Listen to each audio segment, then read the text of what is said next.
A 45-year-old accountant named David. David is a peaceful man. He pays his taxes.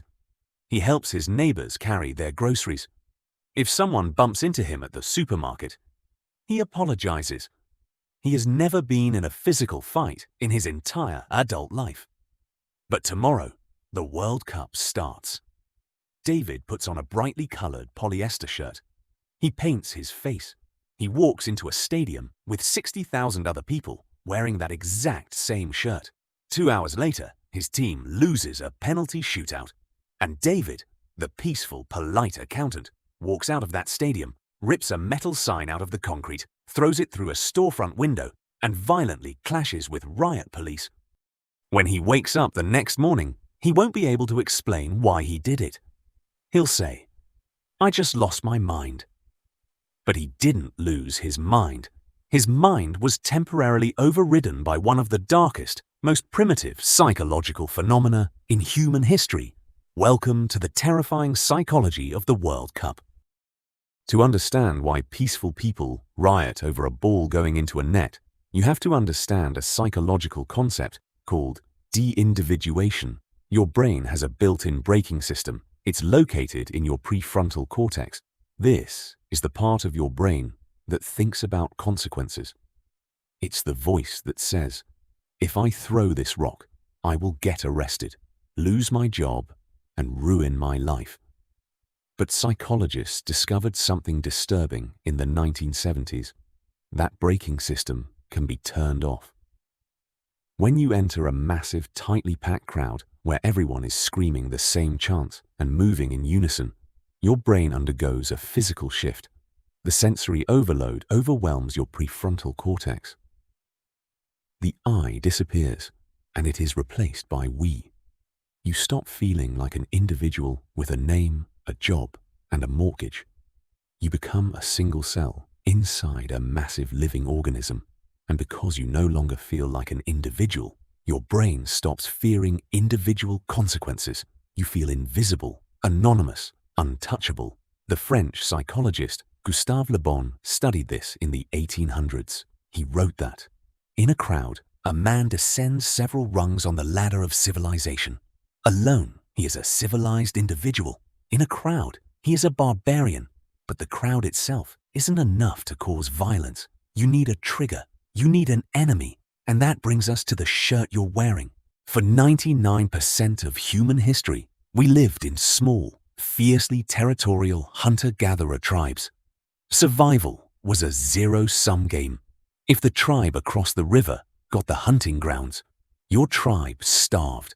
So evolution hardwired our brains to be deeply, violently tribal. We are biologically programmed to instantly categorize every human we see into two boxes, in-group or out-group, use or them. Today, we don't have warring tribes fighting over hunting grounds. We have civilized society. But that ancient tribal programming didn't disappear. It just went dormant. It was waiting for a modern excuse to wake up. Enter the World Cup.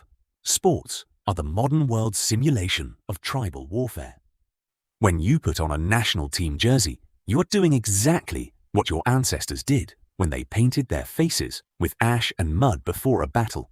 You are signaling to your brain, "These are my people. Everyone wearing a different color is the enemy." Studies using fMRI brain scanners have shown something incredible. When you watch someone wearing your team's colors get hurt, the pain centers in your own brain light up with empathy. But when you watch a rival fan get hurt, the pain centers stay dark. Instead, the reward centers of your brain light up. Your brain literally rewards you with a hit of dopamine when bad things happen to people wearing the wrong color shirt. But it's not just in your head. The World Cup physically changes your blood chemistry. If you are a hardcore fan, watching your national team play in a high-stakes World Cup match, your body goes into absolute physiological overdrive. Even though you are just sitting on a couch staring at a piece of glass, your brain doesn't know the difference. Your endocrine system starts dumping cortisol, the stress hormone, into your bloodstream. Your heart rate skyrockets to 130 beats per minute, the same rate as if you were running on a treadmill. But here is the craziest part: testosterone. When scientists tested the saliva of male soccer fans during the World Cup, they found that when a fan's team scored a goal or won a match, the fans' testosterone levels spiked dramatically. But when their team lost, their testosterone levels plummeted. This is called hormone mirroring. Your body is physically reacting as if you were the one on the battlefield fighting for your life, winning dominance or being utterly defeated. When a team gets knocked out of the World Cup, millions of fans suddenly experience a massive, collective crash in testosterone, mixed with sky-high levels of the stress hormone cortisol, all while operating under the anonymity of a deindividuated crowd. It is a biochemical recipe for absolute chaos.